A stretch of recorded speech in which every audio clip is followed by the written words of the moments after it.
Well, if it's Tuesday, that means it's time for Comic Book School live show because at Comic Book School, we own Tuesday. Tuesday is May 17th today. And if you're a first time creator hoping to break into comics, a rising talent looking to level up, or a well seasoned pro like me, we welcome you to Comic Book School, where we teach the craft and business of making comics, no matter what that means in today's evolving marketplace. I'm also a comic book writer and a publisher with nearly 30 years in the comic book business. And I am joined by Mike Fasolo, three-time Emmy award-winning television writer and the guy that used to sit next to me at Wizard. Welcome to the show, Mike. Hey, bud. Thanks for having me back. Yeah, and thanks for joining me on the show. Literally, we just had our guest on for a scintillating 5 or 10 minute conversation that we didn't even hit live. I didn't hit live. So, I'm just going to bring her on and then I'm going to talk about her bio. Shelly, first of all, welcome to the show. Thanks for doing that rehearsal again. Hey, listen, I love a double welcome. I figured you wanted some time just to shake off the nerves. I know how you guys are. So it was my displeasure, my absolute. And I stole that. That's one of my dad's maxims. Okay. And I'm sure we'll talk about him through this show because I believe he's listening. And because he's over 80, he counts as 2 listeners or 2 viewers to go along with the other one that you have. I think is it your wife who's also watching? It's my wife.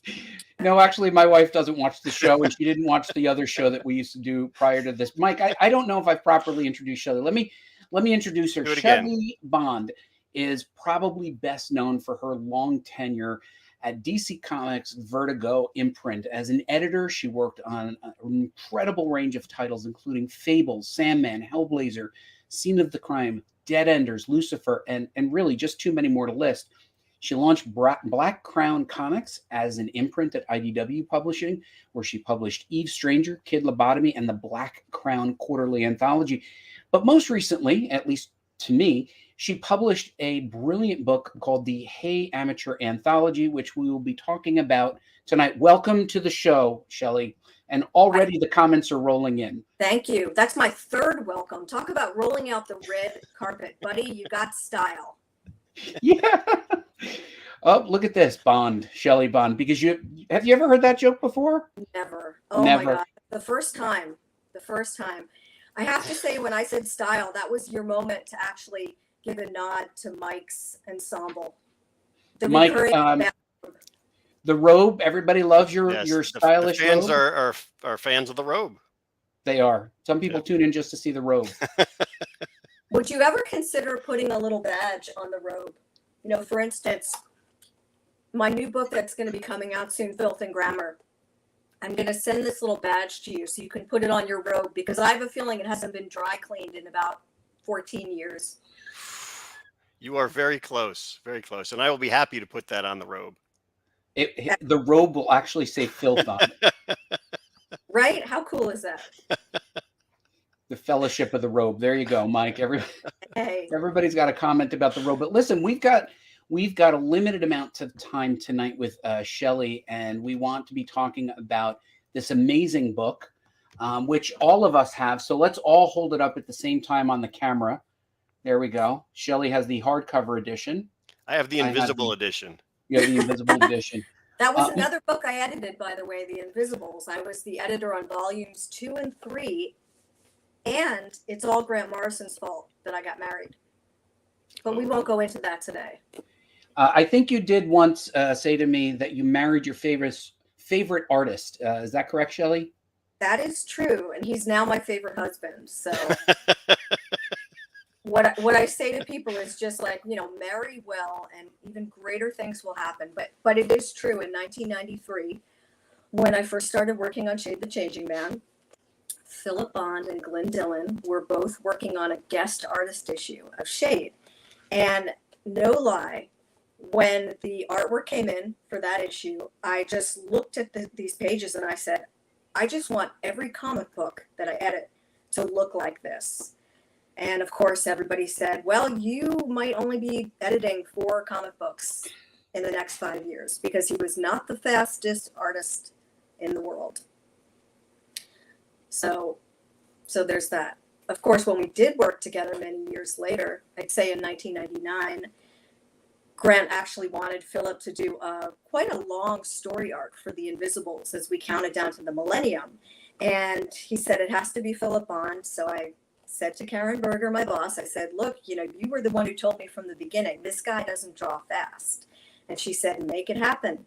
So between double stuffed Oreos and mixed tapes, calling him twice a day, and doing my best to give good phone, I not only got a great story arc, I got a husband out of it. Nice. Wow, not bad. Seems like a win all around, Shelley. Yeah. Right? I would have gone for the mega stuff Oreos though. Oh, it was 1999. Come on, They didn't have them yet.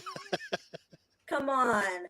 No, it was quite amazing. I mean, I had loved his work and worked with him here and there, you know, in the 90s, but we really just kind of clicked and the timing was right. So we got married in 2000 and we just celebrated 22 years. So congratulations. Yeah. Bravo. And if I may, before we lunge into Hey Amateur, I just want to say that Philip just finished his latest work.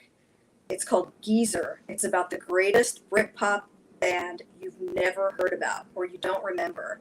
And it's a 7-inch comic in black and white. And it's the best work he's ever done, and I would know. Well, maybe we can have him join us on the show, and we'll have like a Bond festival. That would be really fun. But in the meantime, this book, Mike, I was blown away.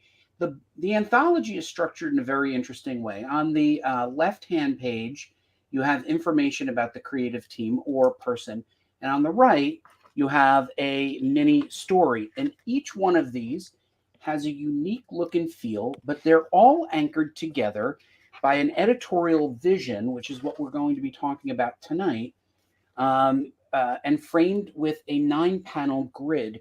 And I didn't know Shelley prior to this, and I was immediately taken by the vision and the effort that must have gone into creating a book that had so many creators, so many different types of stories, and yet it felt so fresh and meta that I know our audience will love it. Wow. I feel like that was like the 5th introduction. I could do this all day, Shelley. Thank you so much. I'm going to have to hire you. I'll pay you next time. You know, first of all, no, seriously, thank you. I mean, the anthology gets such a bad rap in comics, and I blame the editor if that's the case. Everything really lives and dies on the editor's shoulders, and I take that as a dare. I've always loved anthologies. I'll admit that the ones I've bought sometimes are uneven. And so with Hey Amateur, I kind of wanted to put together a book that was really about the art form of comics. I wanted to not only just make sure that fans of comics love it because of the unique pairings in it, but I wanted it to educate behind your back. And I also thought it was a good way to let some of the more familiar talent, the veteran talents that people know and love, sort of let them dig deep into their closets and archives and actually show off some of their other skills.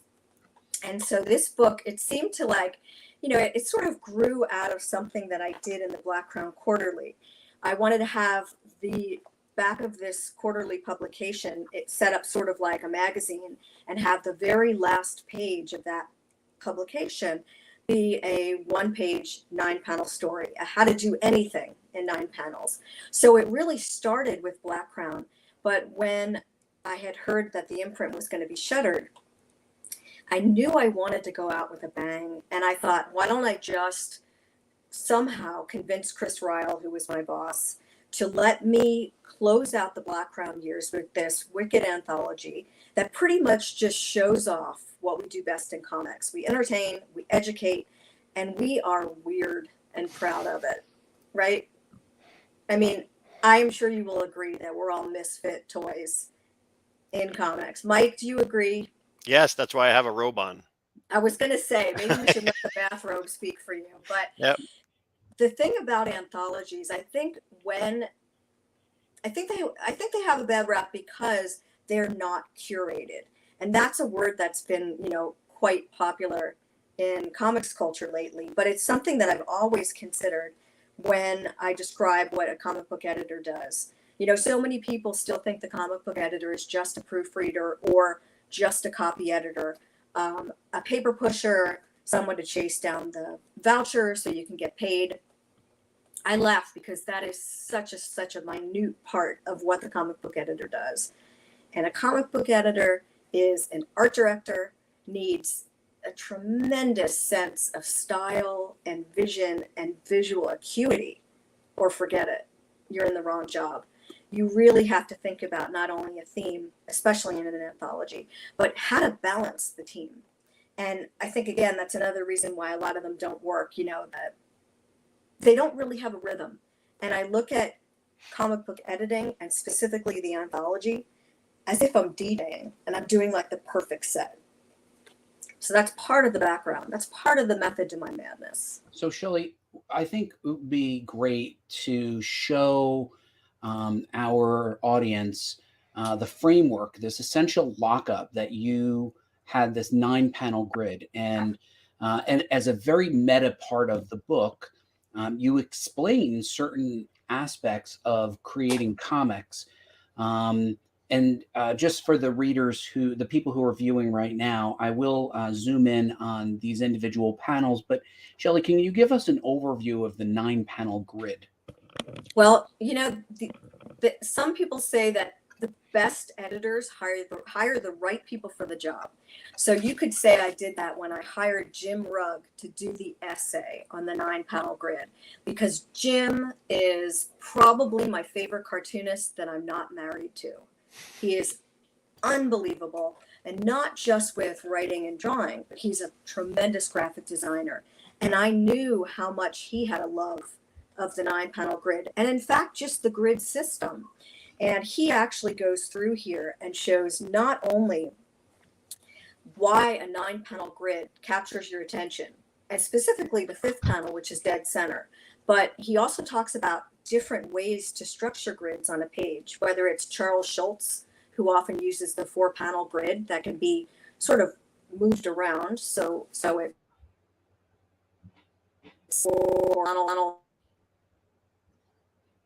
Oh, Uh-oh. uh-oh, Shelly, I Sounds think like Shelly dropped out. Shelly, I think we're losing you there. You're muted, Shelly. Shelly, I think you're. How do I unmute Shelly? Oh, she reached for Oh, something. your mic's not connected. All right, Shelly, you're having audio problems. I don't know if you can hear us. You're having audio problems. Did you push the wrong button, bud? I didn't. I don't push any buttons. I try not to. I didn't even push the go live button. It's amazing that we're live. so There sorry. she is. There she is. She's I'm back. so sorry about that. I was just you were probably putting words in my mouth, I'm sure. Oh yeah, we were doing a pretty good job too. Listen, that's fine. It's not the first time it's happened to me. I apologize. I have absolutely no idea what happened. Buddy, did you just cut me off because I was boring? No, because you were so much smarter than me and Mike. We were getting embarrassed at how little we knew. But we were right about here. You were you were coming off of this, and then you were about to jump into this last frame. Just for context for everyone, Sure. This is 3, 3, and now we're on the bottom row. Yes. So as I was saying, Jim Rugg is the master of the history of the grid. And so I had him write just some little notes about real basics about certain creators and how they favor a type of grid. For instance, David Lapham, who also is a favorite. You know, I say this in every show I attend, but it's true. When I picked up Stray Bullets #1 in 1995, I needed smelling salts. I felt like David Lapham created that book just for me.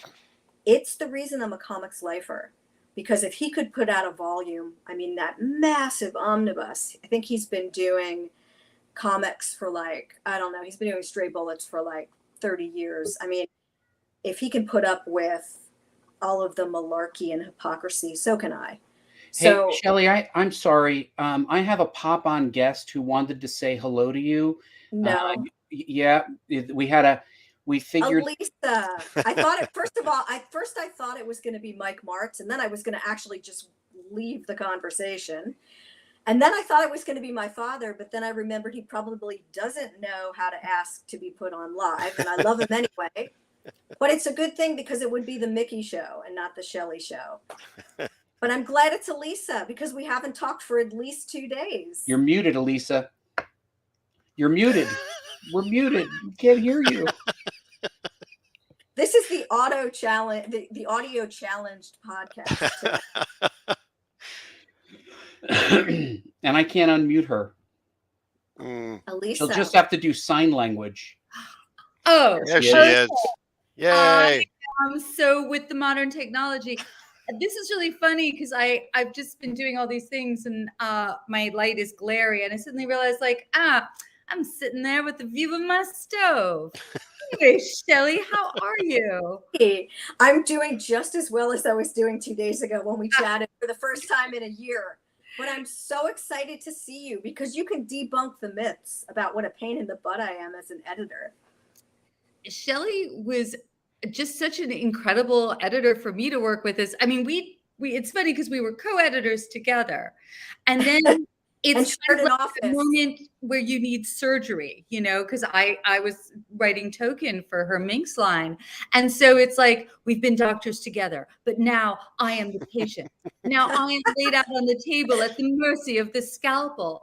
And you were both kind and you were like, you're going to make it through this. And no, you had wonderful insights and I would have ideas and you would help me articulate them more clearly, realize them more fully. Well, I think you pitched me the greatest series that you've ever pitched in the history of series pitched. I loved Token. I think you broke new ground at 20 years before anyone else started to think about writing a story about dementia and how it affects a family of very strong women. And I think you handled topics that were like not only interesting and unique in the mid 2000s, but even today, I think you broke new ground. So back at you. Buddy and Mike, please don't ask either of us what we thought of each other when we were forced to share an office for, I don't know, was it 7 months or 7 years? I can't remember. You know, what is time? Right. Okay. Very true. And if everybody wants to watch Elisa's episode on time travel, you can find it right here on our YouTube channel. Look for Elisa Whitney. She's working on Guilt for Ahoy Comics. Elisa, thanks for dropping by as a celebrity guest. We look forward to seeing you for future episodes as well. Thanks, Elisa. I would love that. Bye, Shelly. Let's talk. Yeah. Okay. So we randomly sometimes have cool people come on, and Elisa was that cool person tonight. Well, it was fun to see her. It would have been, you know, I would have turned all different shades of red had I had not just talked to her the other day. But we hadn't talked in a year, which is weird. We used to work together every day, but, you know, we're kind of like sisters in comics. So it never feels like any time has gone by. And Mike, we shared an office as well, and that was delightful, wasn't it? We did. I could tell the story about the carrots. No, you can't, because I have OCD, Shelly, and what they did was not funny. I just want to know, was there an all bathrobe policy at Wizard at that time, or just the special people got to wear bathrobes? I wasn't allowed to wear a bathrobe at work, but you know, that's why I do it now. But that takes us right to our next panel grid, Mike. Also in Shelley's book is this amazing meta story. I think it's also by Jim Rugg. Shelley, what are we looking at here? Well, we're basically looking at the 9-panel grid, and you're looking at it and you're saying to yourself, what jumps out first? And if you don't say the iconic smiley face, then I'm going to be very surprised at both of you. The 5th panel on the page is the one that really grabs your attention. And Jim does a great job in just boiling down how 3 rows across and 3 rows up and down guide the eye. So it's something that I know that you guys are going to put on your website, buddy. Mm-hmm. And I will only charge you by the hour to use this. So hopefully you've saved enough pennies. But yes, I'm happy for your students to take a look at this. I think it's a masterful essay. And like I said, I hired Jim to write it because he's so good. And I think the editor's jobs are many, but one of the most important things is to hire the right person. if they don't deliver what you've been expecting or better than expected, they need to be fired and fast. And I think that's why I have such a reputation in comics, because I don't waste time. I think one of the things that happens in life and in business is that you meet people who just don't know what they want, and they waffle and they say, I'll know it when I see it. And those are the kind of people who I do not work with, because when I come to a project, I come with a vision and I come with my own ideas. And that's what's so fun about the anthologies. You come up with a theme and then you build on it. And when you're putting your book together, nothing is arbitrary. Don't let anyone tell you that it is, because they're lying. You have to really think it through, and you have to plan in advance. And the anthology is the way to actually charm your favorite creatives to work with you, because it's short, it's fairly painless, and it's an opportunity to plan something in advance. So let's take Simon Bisley, for instance, one of my favorite guys in comics, a favorite artist who I'm not married to. Great guy. I mean, you guys know Bisley's work, right? The Biz. I don't hear anybody cheering. Oh yeah, we love him. A little bit of a rumble for the Biz. I mean, there's no one like him. I worked with him on Hellblazer, and I kid you not, we had more belly laughs and like beer fights over the phone. But what a genius. And I wanted to work with him again, and he said, sure, I'll do a story. The trick about anthologies is, like, I want to give Simon Bisley something that will blow his mind. I'm not going to give him sword and sorcery. I'm not going to give him a story about how to be a werewolf. I mean, he's painted werewolves and gargantuan female Viking fighters from hell. I paired him up with Alex Packnadel, who did one of my favorite stories for the book, and it was How to Train Your Doppelganger. And when I sent him the script, I know for sure he was like, Shelley's lost her mind. That's why I sent it to him, because I thought, who else could bring this to life with such muscular bombacity? Like Biz. It's like the perfect story for him. So when I'm putting the anthology together, of course I'm going to break down the subjects. Hey Amateur, it's a how to do anything in 9 panels. So when I reached out to writers, I challenged them to not go to their usual places. So like, for instance, I would ask somebody if they had a favorite hobby that perhaps comic readers wouldn't know about. I would ask artists, if they were a veteran artist, I would try to pair them up with a new writer, because so many times people get stuck in a rut and they like to be immersed in their comfort zone. And when I'm in charge of editing, that's the last thing I want, because what you get is just what you've seen. And I think it's really good, especially for some of the elderly in comics, or fossils, as we like to call them, present company excluded. It's sad to see people pitch you the same story arc or the same themes. So with an anthology, it's a chance to let someone get their butt kicked, basically, and be challenged by someone from a different generation or a different background. So basically what you want to do right from the get-go, you come up with your theme and your subjects, and it's really important to maintain a balance, period. So you maintain a balance with your subject matter.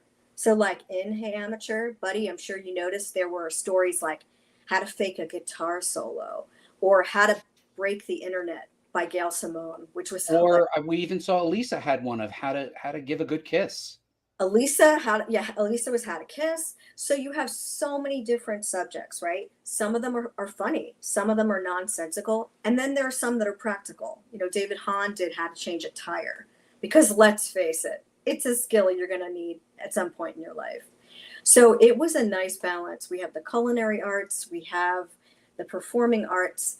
So, I make my charts. I like to cross-reference. So I make lists. I try to have a good balance of subjects, from the funny to the morbid to even the bittersweet. We had one writer, Michael Conrad, do How to Make a Talisman and Destroy It.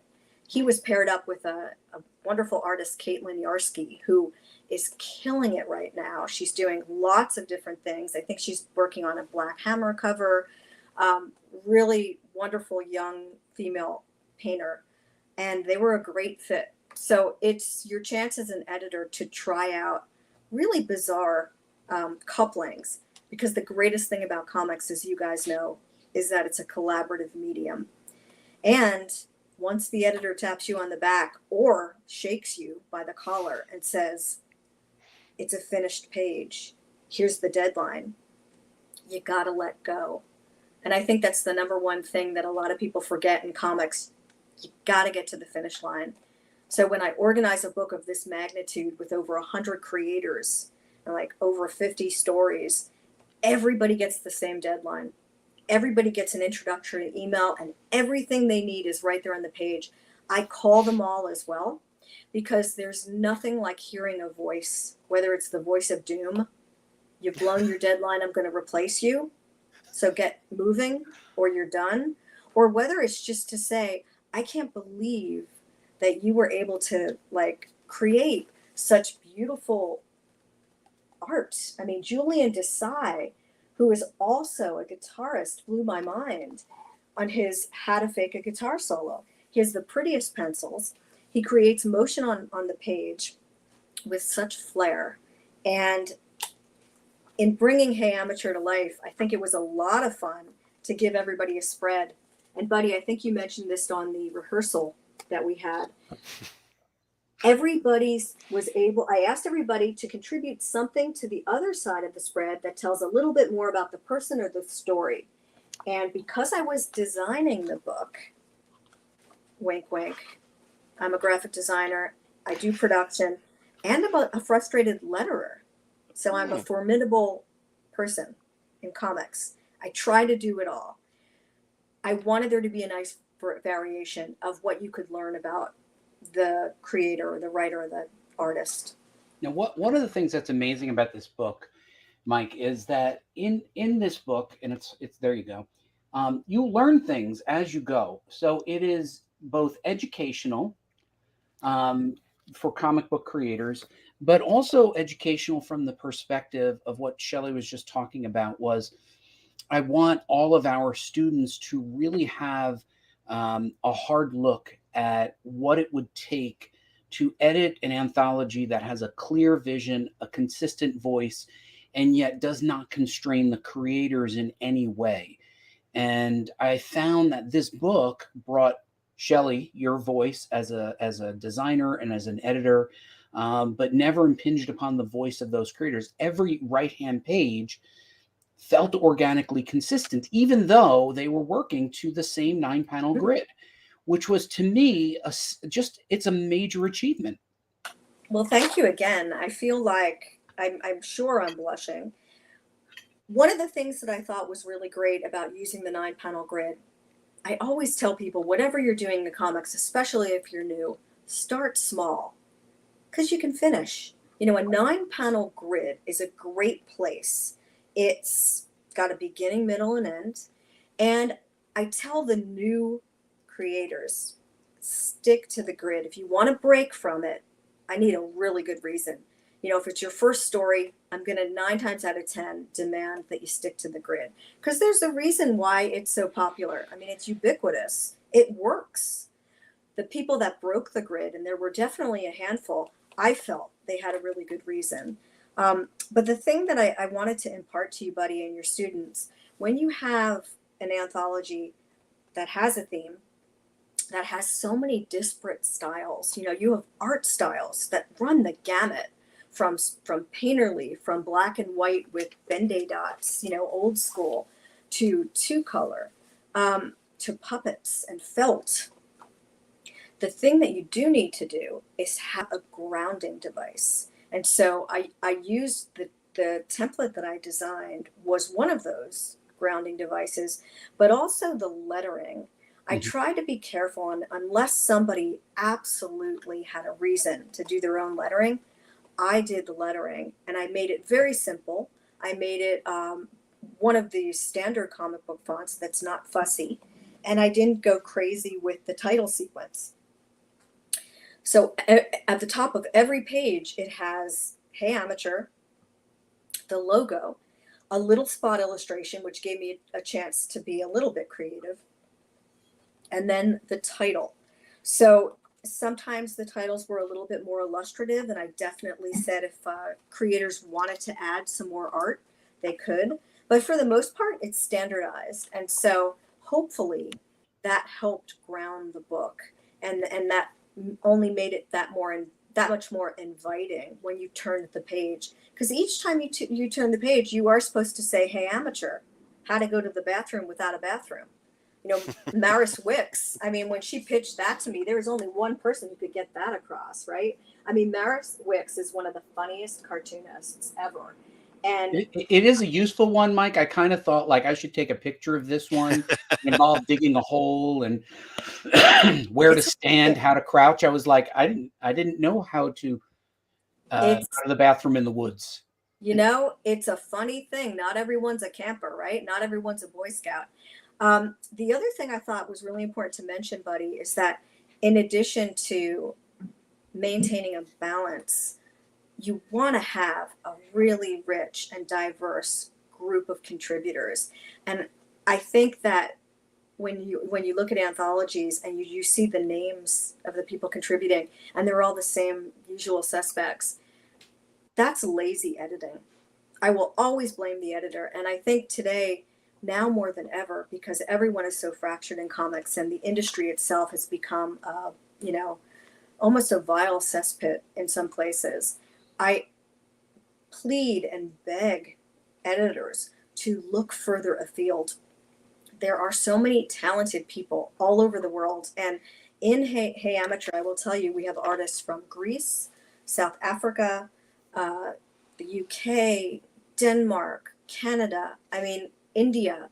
We have contributors from everywhere. And that's not because they came to me.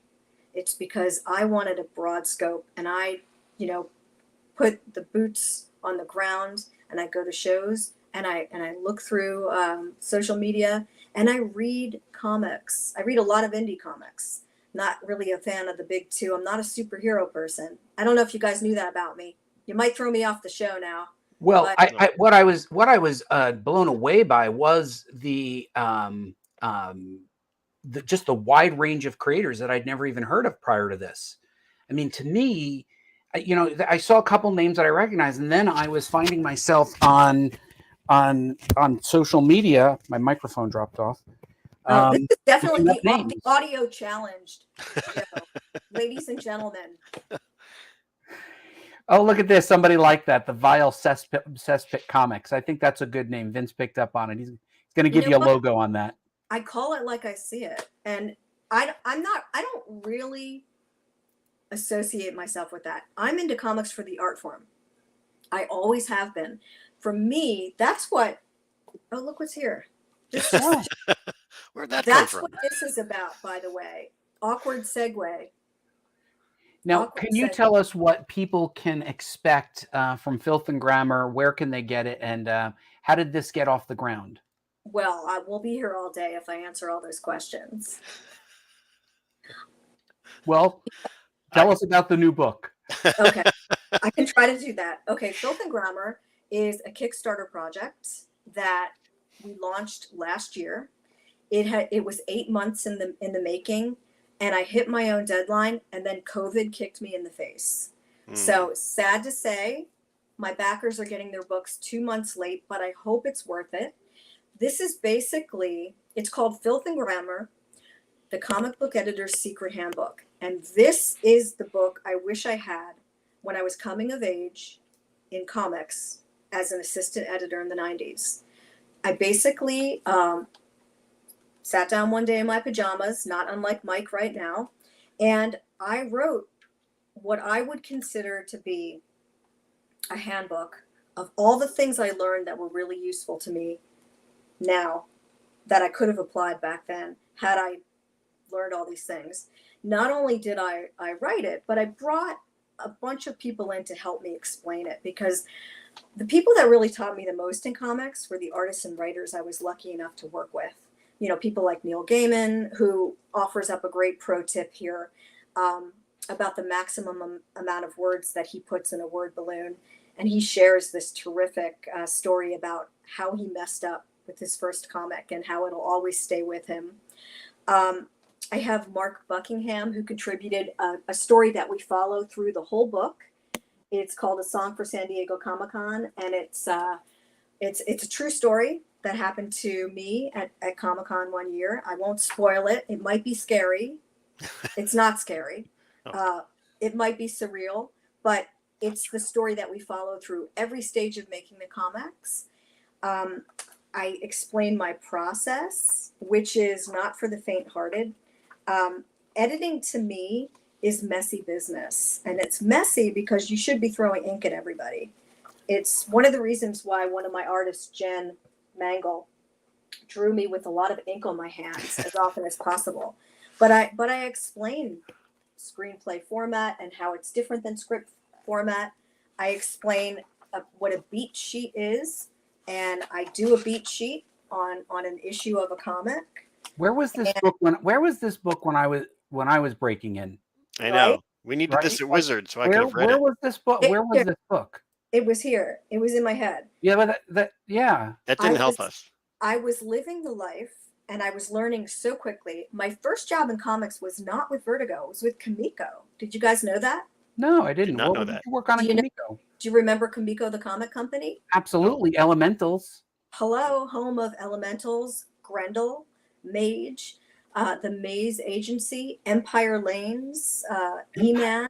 Wow. That's when I cut my teeth. I was Diana Schutz's assistant editor.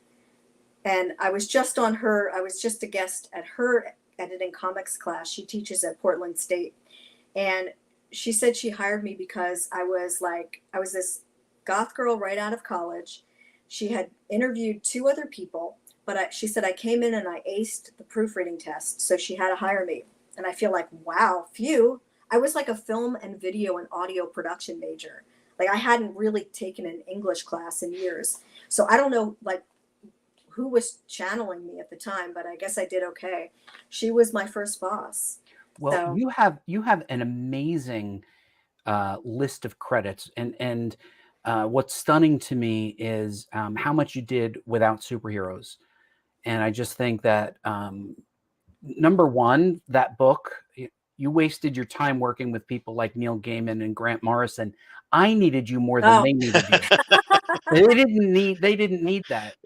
well, but that's an interesting thing about editing. You know, I really think that the editor's greatest skill is figuring out exactly what the creative person needs and giving them that part of the brain. You know, people like Neil, I loved working with Neil. He was one of the most gracious, kind, generous creatives to work with. And he was always grateful. He always thanked me for my time. I spent all of those early years as the assistant editor of Sandman actually elevating the color, because in the early days, it was before digital. So, you know, it was all, you know, like ruby lith color. And I was fortunate to have a terrific foundation in color theory and graphic design and art from my greatest mentor of all time, Rick Taylor. He worked with me at Comico, and he taught me like everything about color theory. I would go home on the weekends from my job at Comico, and I bought my own set of Doc Martin water dyes, and I had a Winsor Newton brush. I would practice on Strathmore paper. I would code the colors, because that was part of my job, was to check the colors. So I came to DC with this knowledge of color theory that I think no one expected. And so when I would talk to Neil on the phone, I would say, Neil, do you really think we need 90% cyan in this background? It's super bright. It's kind of like Superman's costume. Can we cut the color, you know, maybe add some magenta? And I think he was like, what? So I kind of came in with more of the visual chops and panache, and also wanted more widescreen. You know, to me, a double page spread was a waste if it was just a big punch of somebody's fat arm, you know, with banana fingers, right? I wanted the double page spread to be majestic, and I wanted it to move and like, you know, with style and be dynamic in a different way. You see, that's an editorial vision, Shelley, that, in my career as a writer, I haven't heard a lot. Usually, you're the people are trafficking you, and that's okay. I would imagine that, at my level with me and Neil, we don't need as much very training. close. Yeah, you know what, Mike? I'm going to put out a call. I want to find somebody who says something negative about Neil Gaiman, because I'm getting tired of this, like, Neil marching society. Such a nice guy. Who needs that? It's funny because he doesn't have to be that kind. You get to a certain place where really, you can just be personable. You can just be, cordial. But I think that that's a real testament to who he is as a person.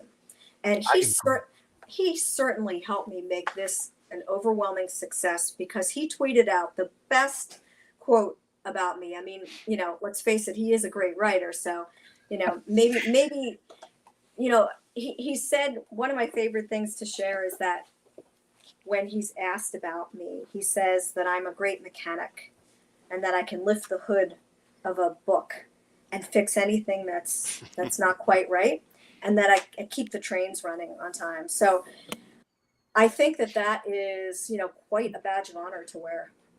But I like to think that maybe that's what I was to Neil and Sandman. But when I think about like a comic book like Fables or Bodies, which is this astounding series that writer Cy Spencer came up with, that is in TV development, or iZombie, for instance. Like, those books had a lot more of me from the get-go. I came in strong. I came in with ideas, and Mike Allred will always say that I'm part of the creative team of iZombie, because I came up with the title. I came up with I worked well with Chris Roberson and Mike Allred. And they treated me like an equal contributor. So that's nice. And those are the people you want to work with again. All right. Well, in the few minutes that we have left, Shelley, and the time flew by, you're a great storyteller. I do want people to know that they can find Hey Amateur at your website. I think there may be something covering it. The URL is offregister.press, but I think I have a better version of it here, where you will be setting up a class. Is that correct, Shelley? Can you just tell us about this? Oh my God, this is so exciting. Mike, if you come to my class, I'm going to have to insist that you wear that little filth badge on your bathrobe, because otherwise I won't let you in the class. All right, consider it done. Sometimes I work backwards, and Diana Schutz is a very pedantic method editor, and I love that about her. She's very precise. I'm organized chaos. I think comics need to be watered and fed, and they always need to be moving forward because they're alive. You have to keep them moving. Otherwise, it's not the same kind of art. That's why I like monthlies, because they're fast. You can't second guess yourself. You know what? You have to go with your gut. You got to keep them moving. Filth and Grammar, the class, started because I'm sorry, I just saw that comment from Ruth. Oh my God. You know what? Maybe I should I'm going to have to charge Mike 4 times the going rate. You know who that is? That's Ruth Morrison. Do you know that? That's Ruth Morrison. You might even know her. Ruth's name sounds familiar. Morrison, yeah, she's at DC. I don't know. I haven't worked at DC for a long time. The class, real quickly, super excited about it. When I was told the book was running 2 months late because of COVID, I print in Korea because I only like the top production standards. I knew I wanted to do something else to kind of spread the word. So I took a TV writing class, and it was illuminating. It was 4 Saturdays from 10 in the morning until noon. It was all craft. And on Sundays, it was a Q&A for an hour. And I thought, I am going to copy my teacher, who, by the way, said it was fine, as long as I wasn't teaching TV writing, which I can't. I was on her podcast. So I'm mimicking the setup. So it's Saturday in June, 2 hours on from 10 to noon Pacific time. So make sure you note that if you want to join the class. But the really good news is that if Saturdays you've got like a tap dancing class, buddy, like, do you tap in the morning perhaps? I do. Yeah, yoga. Okay. I used to have a tap class at 11. No problem. If you can't attend a class, 24 hours after each session, you get a link and you get the recording. You also get all the adjunct materials. In Filth and Grammar, I'm pulling a bit from Filth and Grammar. I will say that the material in the Zoom class is focused on editing comics and self-publishing. So it's also about the business side of crowdfunding.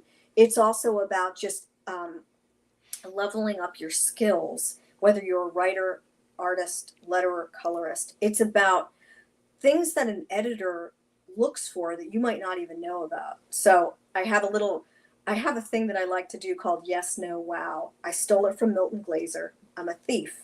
But that was his way of judging covers. You get sketches. You only commission something that makes you go, wow. You know, you can say yes if something is acceptable or fine. You can say no when it's just not going to work for whatever reason. You only spend money on something that makes you go, wow. So I'm going to be teaching that method. And that gives us the moment that we've been coming to, Shelly, which is the end, where I say, wow, we covered so much stuff. Shelly, where is the best place for people to find you? Your website, social media, where can they find you? Well, the best place to find me is on Twitter. My handle is SXBond. But if you go to offregister.press, you will get the history of what my husband and I have been working on for the past few years. We came up with this boutique, tiny imprint to have a place for our personal work, and it just keeps growing. So that's exciting. The class is still open. So if anyone is interested in taking it, again, it's coming up. It's in 2 weeks. I've been prepping it for the past month, having a blast. It's interactive. The Sunday Q&A is really going to be fun. It's optional, so people that can't attend, that's fine. It will be recorded, but that's a chance to get into the nitty-gritty and to ask me questions about comics, obviously. I also like talking about music, but you might not want to distract me. If you like Joe Strummer, that's great. I might want to know that, or David Bowie, but please feel free to look at my website to get more information about the class. Join us. No experience necessary, but please wear more than a bathrobe. And Shelly, in 2 minutes or less, as the clock runs out, I ask this of every guest: what's one piece of advice that you wish you had received early in your career? The best piece of advice I received 2 months ago in this TV writing class. I love this. I will share it now. It's nod and take the note. I will give you 2 words to put in front of that: deep breath. But I think that's the best advice an editor can give to a writer or an artist, or that actually you can take from anywhere. You know, it's important to take a deep breath and to listen. And I realize I didn't listen much today.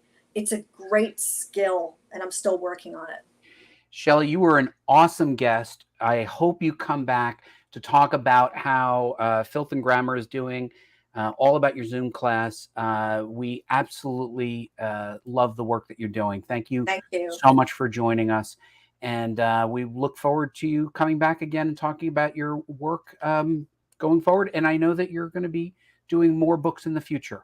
I am, and thank you so much. It was great to hang out. And again, I hope that your students find all of the resources helpful for Hey Amateur and the other things you can post. Absolutely. And the comments are rolling in. I'm sorry I missed some of these. I apologize. But Shelly, hang out in the green room for a minute or two. It's just going to be me and Mike for a minute. Mike, yes. Wow, what a show. That was awesome. That was awesome. Full of information. I have to tell you, I wish Shelly had edited me. I honestly, I was like, I could have, like, Gaiman didn't need her. No. Gaiman was going to be brilliant. He didn't need her. You needed her, bud. You're already an Emmy Award winning. I wish she had coached me early in my career. I'm going to take her class, and just read her book. This book, Mike, I have to tell you, it's I know. I just seen the pages in it. I'm like, I want to get a copy of that, bud. Absolutely. It is a brilliant book, and I can't wait to read the other one. And I hope that the students here tonight appreciated what they saw. they go to Shelley's website. Seriously, creators, you should buy this book and Filth and Grammar because it's just such great work and it's super meta.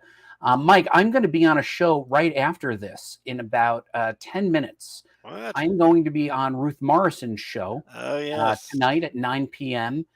They have to go to comnation.com, and we're going to be doing trivia, Mike, in about 3 minutes. You know trivia. Do trivia. And this is the oldest photo of me. It doesn't even look like me anymore. You're like, who is that guy? And I'm like, I don't know. But anyway, Mike, go wait in the green room, and we'll chat with Shelly. All right, guys. Thank you so much for joining. I feel like this was such an amazing event. When I tell you that this book spoke to me, I had to get in touch with Shelly Bond, and I didn't know her, and she was so generous with providing materials, including the materials that you'll see posted on the Comic Book School website. Support her by buying her book or taking her class, but also support yourself, right? Invest in yourself. When she says that she wishes that she had this book early in her career, and I hear what she's talking about and say, I wish this was available early in my career, that's the best advice I can give, which is listen to people who have really great things to say and who will guide you on the next parts of your career. For those of you who have contributed to or edited the Comic Book School anthology, you know just how difficult it is to do an anthology. I'm sure that we will all learn something from the from the materials that Shelly provides. So thanks so much for everyone. I see the thumbs up. I see the likes. Thanks everybody. We will see you again next week, next Tuesday. Bye.